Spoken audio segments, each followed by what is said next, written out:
Muy bien, buenos días. Mi nombre es Modesto Colín Rico y esta vez les voy a platicar sobre la influencia de la densidad de siembra en el comportamiento productivo de la cebada variedad Gavia 95 en el Valle de Navidad, Nuevo León, México. Como sabemos, una forma de contribuir a la mitigación del cambio climático para quienes tenemos que ver con la genética vegetal aplicada es buscando cultivos alternativos o poco comunes en la producción para la alimentación pecuaria e indirectamente humana. Tal es el caso de la cebada en México, cuyo propósito fundamental, a diferencia de otros países, es su aprovechamiento en la industria maltera.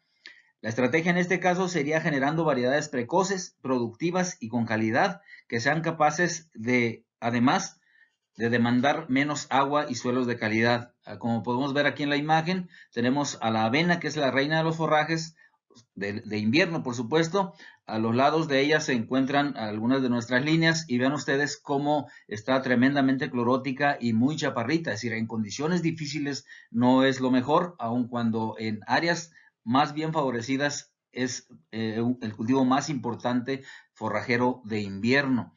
Y bueno, la densidad de siembra o de población, según el tipo de cultivo, es una de las decisiones más complejas para los agricultores, ya que deben tener además, deben calcular, digamos, la cantidad de semilla necesaria para sembrar. Entonces, nosotros esa práctica agronómica queremos cubrirla con este trabajo y por lo menos iniciar con ello.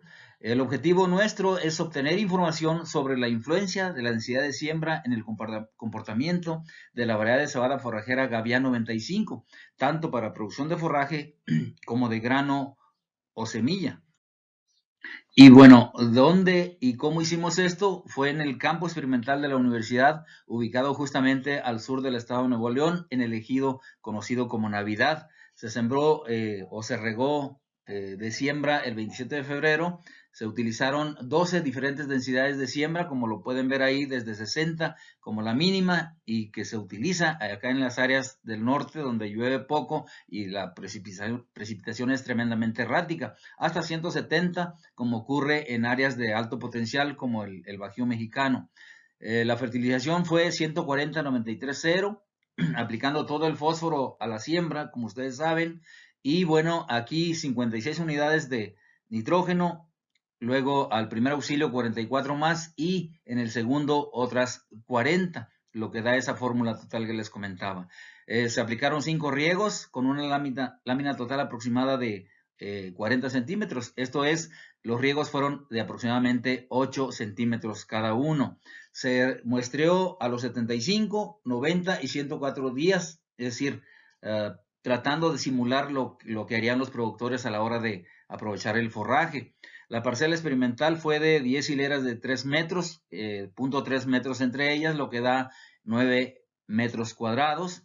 La parcela útil para forraje fue de 0.15 metros cuadrados y de 0.9 metros cuadrados para grano o semilla. Por supuesto, siempre la parcela útil con competencia completa.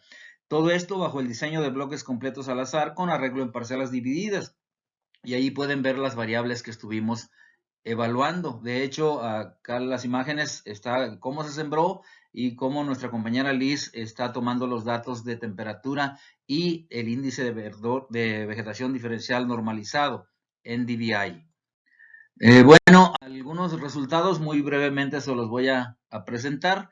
Aquí tenemos, por ejemplo, que en la fuente de variación de mayor importancia para nosotros, la fuente de densidades, digamos, solamente altura presenta significancia al 95% y etapa presenta alta significancia estadística. Esto en el primer muestreo a los 75 días. Luego, en el segundo, tenemos, por ejemplo, que desaparece la significancia de la altura de planta, pero se mantiene, aunque ahora al 95%, la etapa.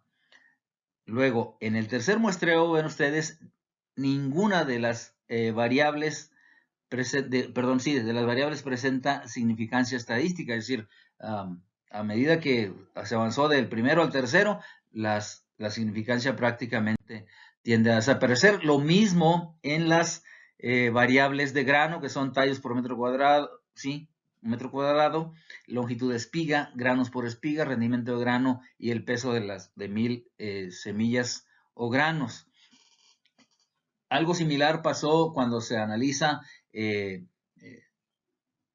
forma combinada a través de los 3 muestreos. Vean ustedes la fuente que más nos interesa, que es densidades, solamente altura de planta, al igual que en el primero, y etapa presentan significancia estadística.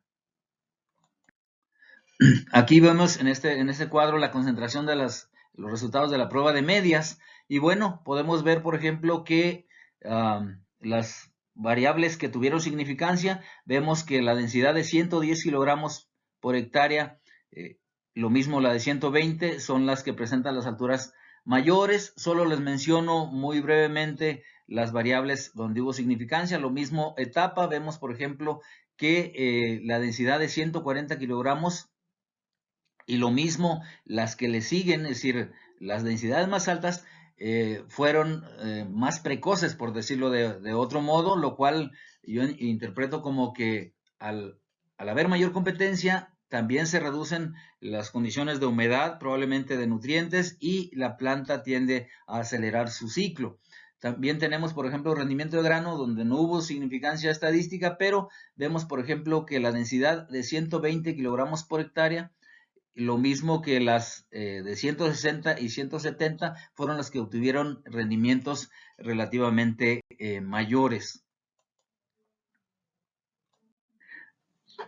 Bueno, como se menciona en el apartado de materiales y métodos, hicimos también correlaciones entre variables y tenemos aquí, por ejemplo, que la altura de planta se relaciona de forma positiva con forraje seco y etapa. El índice de vegetación diferencial normalizado negativamente con temperatura, de forma positiva con forraje verde y forraje seco.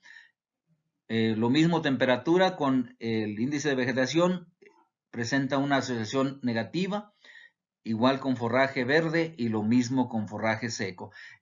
Una de las correlaciones que nos interesan más son las de la producción de forraje, y veamos cómo forraje verde y forraje seco se relacionan positivamente. Esto mismo se mantiene en el segundo muestreo, como lo podemos ver, pero además etapa ahora con altura se relaciona de forma negativa.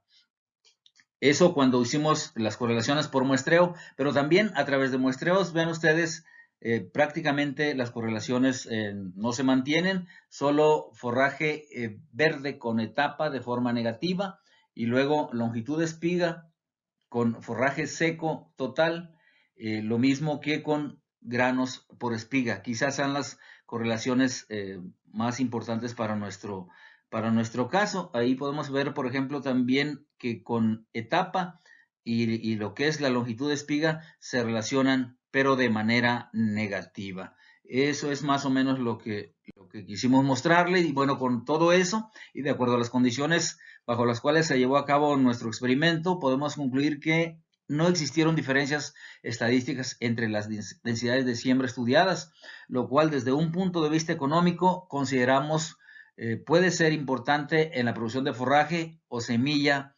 invernales con la variedad Gavial 95, al ahorrarse recursos utilizando las densidades menores. También tenemos que las correlaciones entre variables, tanto infrarrojo como agronómicas, fueron de diferente índole y sentido de un muestreo a otro. Incluso, como pudimos ver, parecieron tender a disminuir o desaparecer. Sin duda ninguna que tenemos que continuar con este tipo de investigaciones. Ahora, por ejemplo, deseablemente en áreas consideradas de alto potencial productivo. Todo esto con la finalidad de dar recomendaciones efectivas de ser necesarias. Y bueno, agradezco tremendamente su atención, su paciencia, y realmente espero que el año próximo ya podamos participar en este mismo evento, pero de manera presencial, porque como lo mencionamos al principio, se extraña la interacción con tanto talento, tantos y tan variados temas y tantos científicos jóvenes, la calidez, el aplauso, el apapacho y tantas otras cosas buenas que ocurren de esa manera. Y agradezco nuevamente su atención, un abrazo para todos y pues a seguirnos cuidando.